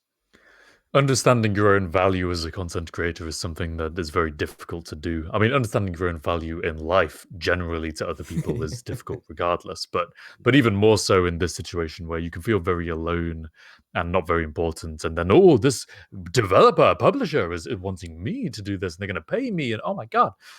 Uh this isn't, to clarify, we're not talking about Take Two here necessarily. No, I don't know no. I don't know whether Take Two have a history at all of doing like early access and this kind of stuff. I'm sure they get YouTubers to promote their games because that just makes sense nowadays. But yeah, maybe this is the kind of research we should do and just kind of gauge the battlefield almost, not to make it seem like a confrontation. Take Two, Private Division, if you're watching, I have no no bias towards or against you. I am a wholesome, fulfilled soul, willing to make mutual, beneficial, charitable decisions in Let's an make sweet adult, love responsible, together. mature manner, and we'll just Yeah, make with love protection. as With porn. protection, though. As so yes. Yeah, these are some of the things to bear in mind. Maybe I should go in having done kind of like a bit of a definitely a history check on Private Divisions and Star Theory, and I Take don't know how two. relevant Take Two is going to be to this, but certainly Private Divisions history with these types of events. Have they been involved in live streams and things like this before? Have they done charity fundraising before? This is a question that I specifically asked Anais, who is the community manager, in my long email that I would kind of like, crap, I need some questions that I sent to her. So when she comes back to me on that, hopefully we'll know. Because again, she replied asking, like, hey, I know you've got questions, shoot me your questions. And I replied saying, I do have questions, but I also want to talk to you because there's too many of them and I really want to get your insight. Because I'm sure they have a very different perspective on this from a business point of view and just from their perspective behind the game, things that they would like the event to be and things they would really not like the events to be. And I want to get their insights on that because I think that's really valuable in making it a success. So hopefully that's what comes out of that for all of us. Any other big things that Private Division could do to help us? We've got a few. What could they do for us? People in chat. I'm not going to go for like for a joke because it's just easy. It's just too easy. It's low low hanging fruit. I won't lower myself. Yes, stay on the moral high ground, on the reputable content host of your own talk show high ground that we occupy here on the stage of Harv and Porn. Yeah, just getting early access to the games as Templars basically is, it's going to be one of the best marketing strategies for them. Looking at your history from KSP1, at least I would. Yeah, so. Yeah, totally. I mean, and there's ways that we can make it work because obviously if they say like, hell yeah, we'll give you early access 1 day before release, I'm going to go, that's not enough time. I need to prepare an event. Like, you can't give me 1 day to do this. That's ridiculous. There's definitely things we can do. Like, I can say, well, if you don't want to show early release still in development versions of the game, that's fine. But if I could get access to it, or at least talk to the people who have access to it, and see it for myself, and so I know, oh, so that's how that works, and just so I can get to grips with it, I'll sign the non-disclosure agreements. If that's what it takes up until the actual event, that they don't want to that's show something to like an talk about, unfinished is the copy of the idea game. of NDAs, and also because you bring that up makes me realize that it doesn't really work, or it doesn't work very well, unless all of the YouTubers who are going to be involved in this are, have early access so that they can know what they're working with in the game, so that they can build in advance. It would Or at be least they can really be tight. briefed. At least they can be briefed to a really good level. But yeah, like we were saying about building craft beforehand as like a series before the event. If they don't have the game, how are they going to do that? Mm. So all of this is predicated on the assumption that we run the event like as soon as the game comes out, or even before. Private Division might turn around and say, well, we don't want to give you early access, so just do the event later. Yeah, Which it's entirely the possible. only downside to that, yes, and it's likely, I'd say it's likely at this point. The downside for us is that what it's going to draw in viewers like exclusive early access to the game. Nothing. There are very few things other than getting PewDiePie and Robaz and Scott Manley, which we hopefully will get. I still need to talk to Scott. I haven't spoken properly to him like ever. Certainly not for several years. But yes, what will draw in viewers and make this successful, if not early access to the game for the event before release? Like, that would be so good. That would be such Yeah, good publicity for actually, Take-Two if we and Private can't get Division. early access, there's very little that they can offer. Like, what they can offer is not of much value, and it's just kind of a side thing. And then basically, if we get early access, then it's a mutual thing that's happening, an agreement between you, Harvey, and them, and it's like a team effort, and we're putting an event together. If there is no early access, then it's really just our event that we're doing, Well, and yes and no. I mean, there's still they don't all get of to the have input, marketing. really. Like, if they have some marketing, that's the You're thing, is trying to like say I'm saying, yeah, I'm You're saying trying to like, say I should take the hard line and be like, hey, you're well, either not in or you're necessarily the out. hard line, but it does really come down to that because if there's not early access, then the benefits that they can give are a little bit of extra boost, a little bit extra relevance in marketing, but really the boost in the marketing and the relevance comes from the YouTube community and the influencers and the people who we're going to be contacting and reaching out to and who, the connections that we already have. So what they have to offer is like early access and let's have the developers on and let's make a whole event out of it. And if that's not And there, giveaways if they then can it's stuff. like it's not that there's no involvement between, us and Private Division. It's just that Private Division becomes like another streamer. They've got the same sort of role and responsibility and importance in the process as just one of the other people who we're going to have on the show. Like you're bringing something, so are these people. But if it's early access, well, then it's a 50-50 marriage. It's a coupling of interests, and we're both joining together to make something really cool happen. If they're not in for early access, then it's like, all right, any help you can give will be nice, but we're just going to do it the way we're going to do I hope you're listening, PD. it. Listen to the man. He knows what he's talking about. So yeah, hopefully It's always good to be we'll very just like have to see. publicly ballsy about agreements that you'd like to make before you have a private conversation. It always lets people know, oh, these are people who I Really want to just work with. show all your cards. Really roll up those sleeves and everything you've got in your sleeves. Just put it out there. Yeah. So that is the Private Division side of things.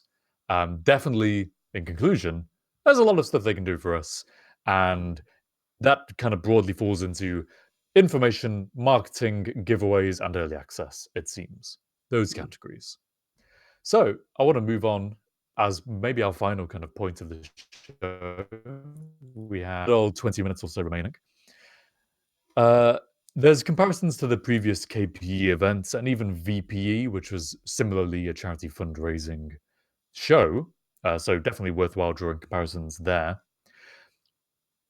I want to go into the specific best kind of moments we remember from those shows, and even generally just what donation milestones could we offer, and just brainstorm anything and everything that could happen. In KPE 2, I don't know if it was in KPE 1. KPE 2, there was a face cam reveal. Someone's face got revealed on YouTube for the first time.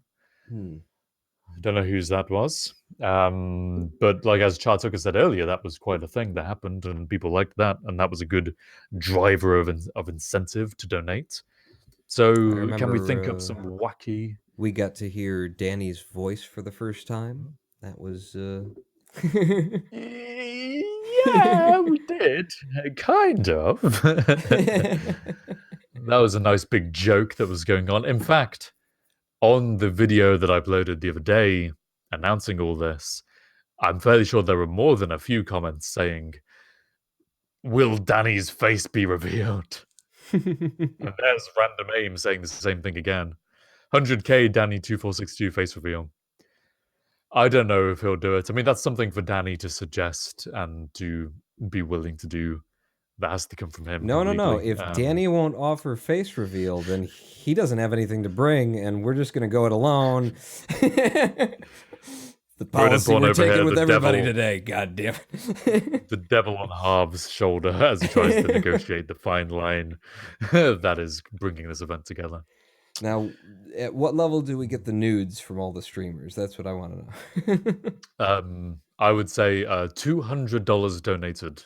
That should be. Hey! Hey! Kick this thing off right. I'll donate that right now. Hell yeah! Yeah. How far are you willing to go? Because it's funny. In KP, one of them, I'm fairly sure I said that, hey, if we reach 100,000, I'll go bald. I'll shave my head. And that seemed like a very big thing at the time. I realize I'm talking to you with your lovely head of hair that you have. But hey, man, I was 15 years old at the time and I was going to secondary school. Can you imagine how bullied I would have been? That was a big thing for me. Yeah, like modifications to us as hosts. What are we willing to give away? Are we willing to lose parts of our bodies or to gain things to parts of our bodies? Was this turning in there? some kind of deer hunter montage? We're going to play Russian roulette at the end of this thing? I think you got the wrong idea about this charity event, Harvey. Every $1,000, another spin of the cartridge. Oh, I heard it. It's in the chamber. No. Ooh, bring back Pawnette. I would totally, yeah, I'd put that up for, it would be like we have to hit a milestone by a certain day, and then if we hit that milestone by that day, then tomorrow, Pawnette will arrive. Well, hey, it's a good thing that our cold open featuring Pawnette didn't get made then in the end, otherwise we would have given that away for free. You may notice in today's show, I'm not sure if we really actually spoke about this at all, but today's show, there's no segments. Harv and Porn, the talk show that's unique for having pre-recorded segments, today has had no segments because we are just so focused on KPE4, and also maybe we didn't have any content, but we're just so focused on KPE4, we wanted to reserve the entire show to discuss this topic. And honestly, it's a good thing we did, because we have had more than enough to talk about throughout all this, I would say. There's so many different parts and we didn't even consult Houston on the thing either. Houston, do you have any good ideas for KPE4? What? Oh, God, I spilled coffee all over. Thanks. Okay, God damn it, Houston. That's all. You should be paying attention. 2 mils, someone gets their arms surgically removed, suggests it's NG. I don't know. That's kind of low stakes because I can do that now. Done.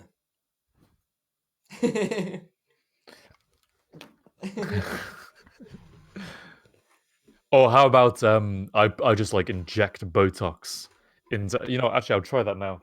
Just there we go. And then just over time the hand just kind of swells and becomes far bigger than it should be.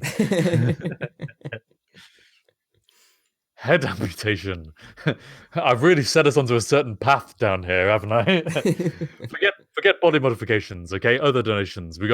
We've had singing and dancing so far, like Kerbal Polar Expedition, renowned worldwide for its famous singing. Virtual Polar Expedition in VR with the controllers. I was dancing practically all the way through that. So what's next? I will, at a certain amount of money, I will, after many years of having given it up and telling my father I never would again, I will do hamster style. What the hell is hamster? It's an Orgasmo joke. It's an Orgasmo reference. Yeah. Okay. Sorry. I'm too young, naive to understand porn. Everybody else is too. I'm old. Good. Tits for porn, tits for Harv, says Hologram. This is getting out of hand. Charles Tucker says, EE can sing now. Couldn't EE always sing? I'm sure EE had a lovely singing voice. But is that a thing now? Is he karaokeing it up in his videos?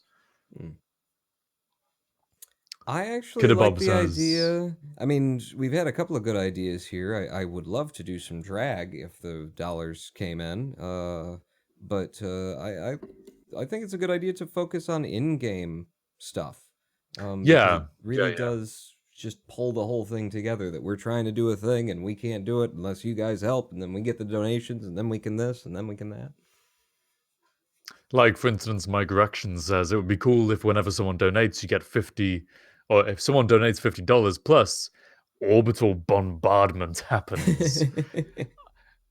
Yeah, it's so you can either phrase it as a protagonistic or an antagonistic thing where, yeah, if you donate, you get to halt the progress of the stream by like throwing obstacles in our way.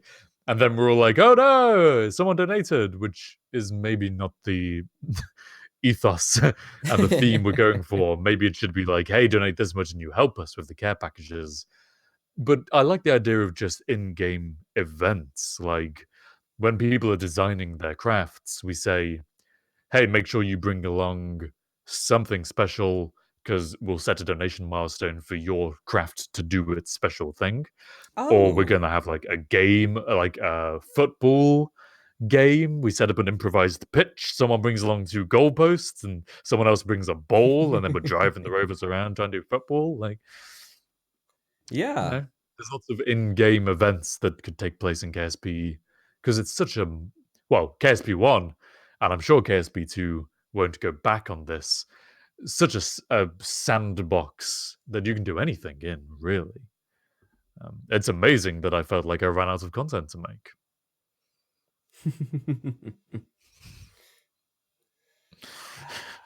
I've been thinking about. The thing is, with Harv and Pawn and Cluster Truck and Might, none of which anybody actually cares about but me. But with those I live can. streams, it feels as though I don't have a great deal of room. But I actually feel like it would be fun and a good time to start up like a fresh career mode on just the live streams and just start going through career mode again. I feel like I did that once before and I said, we're going to the end of the game this time. We got a certain distance. I said, all right, that's enough. But Yeah. I Oh, was me too. I also did the exact same thing. I was also like, it's just a different me too, it was just kind of pushing things that didn't quite fit together and feeling a certain obligation to do this and do that and make this kind of thing happen and the other thing happen. And I feel like nowadays it'd just be fun. It'd just be enjoyable. Start up a career mode, start Yeah. from scratch, and just go. Yeah, I agree. And to be fair, I'm like this close to recording another KSP 1 video even because we got to wait ages for KSP 2 now. Mm. Um, I don't know. I don't think that a career mode let's play is what I want to do because last time I did a career mode let's play or tried to and got 6 episodes in and stopped. I felt so out of touch with the game because I haven't played it in so long. And I just felt like I was redoing all of the old stuff that I would have done years before. And all of the new systems, I was kind of like, oh, is this a thing? I don't know. I don't want to seem like an idiot. I'm just going to do what I know. So it would be nice for me to go back and just spend some time with the game without the stress of that first. And then be like, oh, yeah, actually, there's a whole load of new stuff that I've not seen. This is cool. But I really see myself just going straight back into the sandbox mode and accomplishing those like interesting, unique challenges rather than limiting that creativity with like, well, first we have to get into orbit. But that's very much like a personality dependent kind of thing.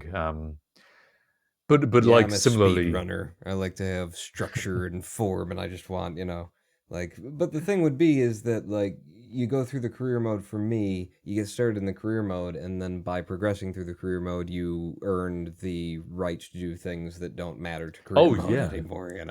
You set up your satellite network and this and that and the other thing, no, and then you it's know, like today like we're going I to definitely think that make a soccer field I love next the to the idea of VAB. I love the idea of career mode because suddenly doing all those things is much more meaningful because there's the limitation that I had to do all of this crap before I could finally do the thing I wanted to do. Like in Minecraft. I think Minecraft creative is great, but it's a very different appeal to Minecraft survival. And I very rarely play Minecraft creative, but I do occasionally go back to Minecraft survival. Uh so I can see the appeal of career mode, but like it's NG has just said in the chat, I feel like SP1 never really balanced their career mode well, and that maybe it wasn't just that I was a bit out of touch with the game, but that it was just a bit too tedious to get there and to be able to do the more adventurous things. Maybe I'm just a scrub and I need to get good. I used to be king of KSP from a technical point of view, and now I'm not even. I'm not even a novice. I haven't even played the game as it stands right now. So Yeah, no, I agree we'll have to that see. the balance was lacking. It was a randomized, with parameters and stuff, but a randomized handing out of the missions, and it just felt like, at a certain point, you're just doing things. It felt like the game didn't even have any idea what you should do. Like, you go to the mission control, and they're like, you could put another satellite in a similar orbit, but it's different because it's at this degree. It's like, okay, thanks for that. Yeah, I was looking for something exciting. No, same thing I Yeah, did last time. definitely tacked on too far in the game's development, which KSP2, as we've already discussed on the show, in our show, which was entirely about KSP2, uh, that's going to be in there from the start this time. So the Hmm. balancing and all that should be way better for that. So that kind of brings us, remarkably, we've managed to cover pretty much everything I think I wanted to talk about. The only one point that is too late to go into now, but maybe we can kind of quickly think about, was distilling the format down to its fundamentals. But I feel like we've basically done that anyway.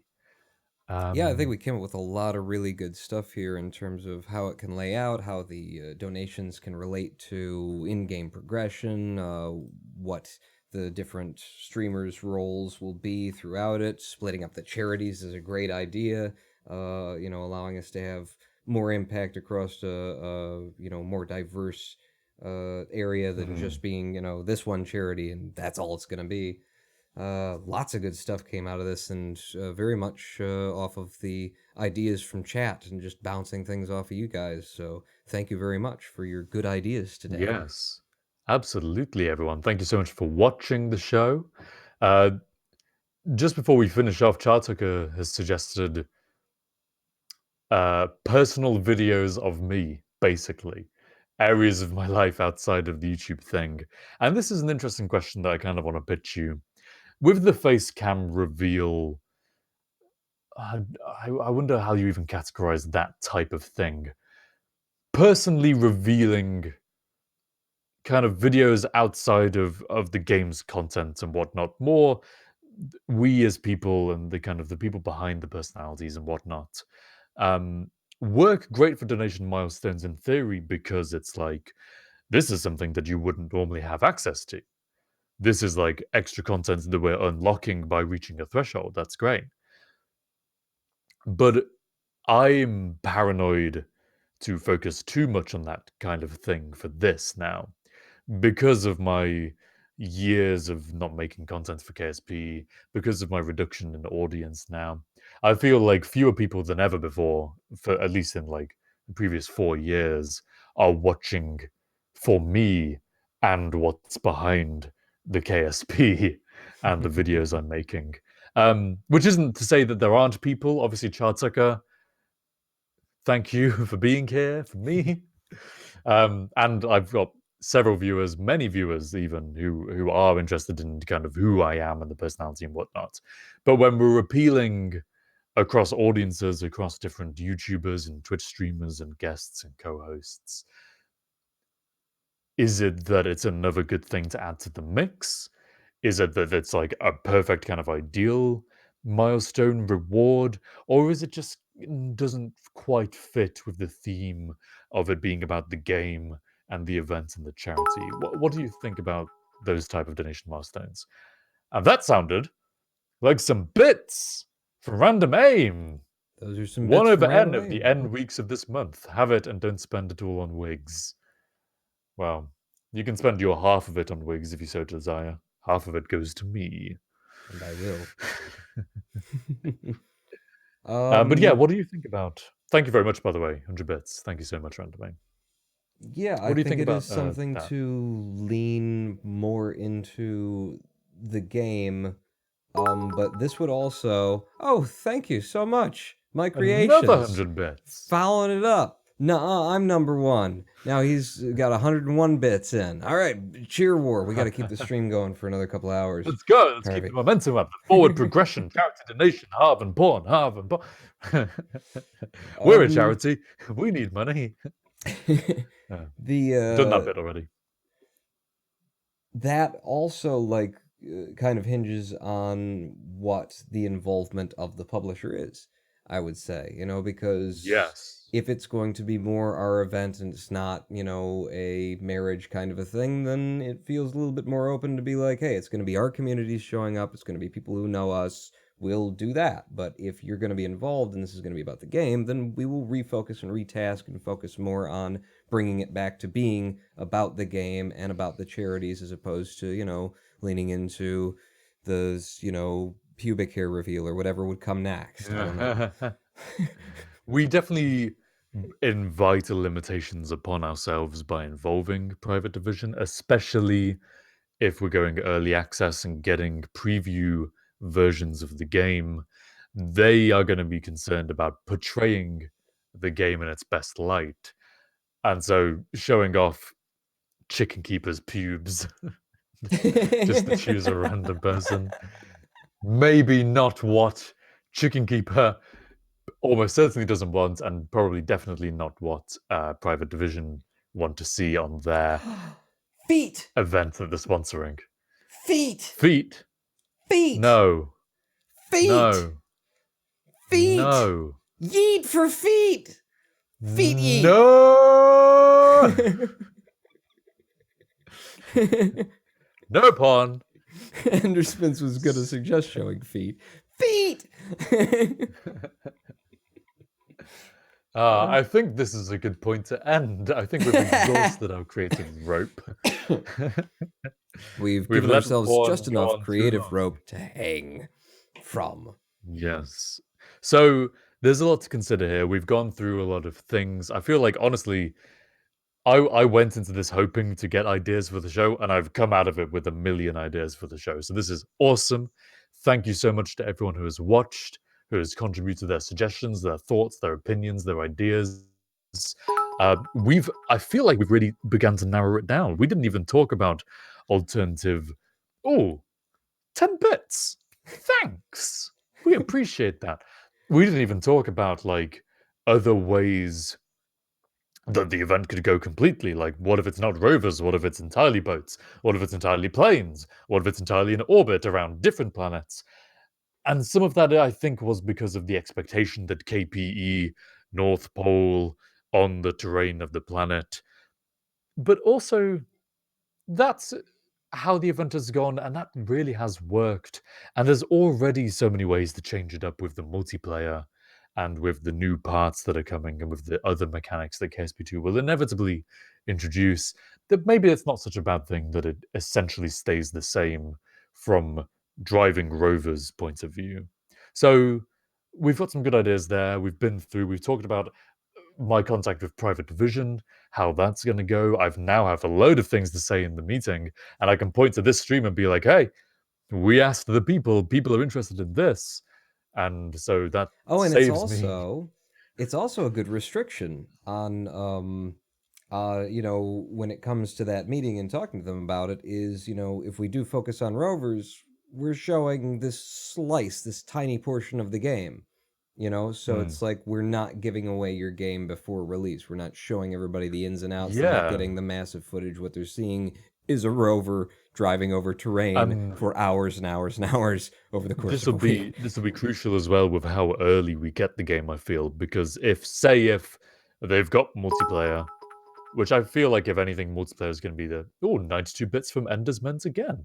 Thank you so much for that. 100, 101, and 102. He's taken first now. 102. The war. Let's keep it going. Thanks for the bits, man. We really appreciate it. But damn, I forgot what I was going to say. I was on a roll. Yes, how early we get the release. Say hypothetically that multiplayer and terrains are like the two features that they have really got and are really good. Then they might be really happy to give us that early. I feel like those are two of the harder things in the development of the game. Certainly multiplayer definitely is. So we're going to have to wait and see. Once I know more details once I've managed to talk to Anais. Anais, if you're watching, have a meeting with me.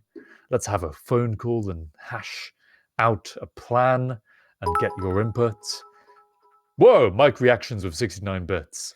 Nice. Mike Creations. I swear you called him Mike Erections earlier. You gotta get this right, Harv. Oh wait, Harvey? Harvey, are you okay? Harvey, are you okay? I think Harvey may have he may no longer be with us. That the stream happens. Oh, he's Oh, back. am I talking over you? Oh. No, you were frozen and we couldn't hear anything you said for a while. Welcome back to this quantum reality. It's nice to have Thank you. you. I I hope appreciate it. you I've journey used well 1 gig across of the my mobile dimensions. data so far. I checked. We really 1 need to gigabyte. Yeah. But Endersman's just cheered 318 bits and just way in the lead now. I don't know. What? I think I might win with this one. Whoa. Uh-oh. Flexing. Weird flex, but thanks for the Flexing money. on all of us. We appreciate it. Half of it is gonna get your money will be put to good use. Okay, yeah, there's sunspots now flaring up, Harvey. We need to go before you catch on fire or something. Oh man. Yeah, I was gonna say I think it probably got drowned out by my mobile data. Please remember, if this is your first time watching the show because you're watching because of KPE and Kerbal Space Program 2, and you've made it all the way to the end of these 2 hours, You're a trooper. that's a pretty good indication that you will enjoy more of what we have to say, and not just about Kerbal Space Program and about KPE4. Harv and Porn happens every week on Wednesdays, 9 p.m. UK time and 4 p.m. Eastern time. And we talk about all sorts of stuff. We've got clips to run during the show. Talk about how Oculus saved the second generation of VR. There's so much that we have to talk about in the future. Yes. And yeah, about that specifically, I have a point that I'll make to you after now because I'm just desperately trying to wrap this up so I can go to sleep. But we talk about a lot of things on the show, not just KSP, all sorts of gaming, technology, philosophical, maybe political in the future, maybe not, who knows. Various things. And we did a poll recently.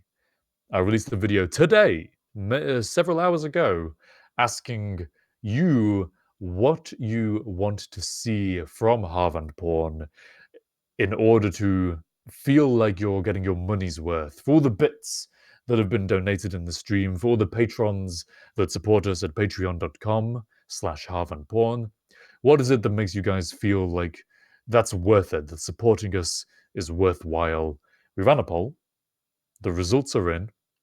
Voting on discussions for us to talk about is number 1 by a little bit of a margin as well.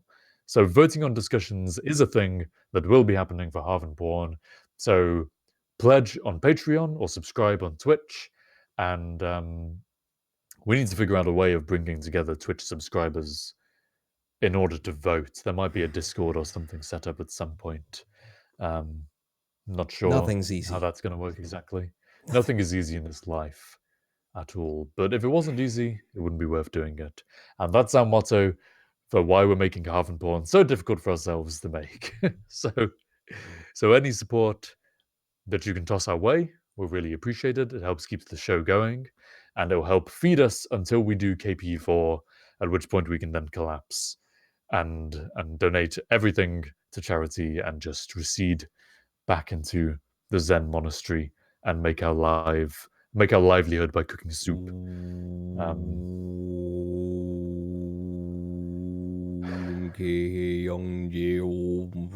don't remember any of the mantras.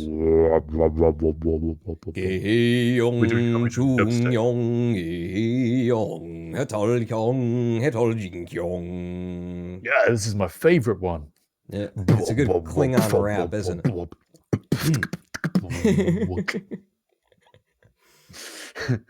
Oh, donation milestone. Oh, beatbox live on stream.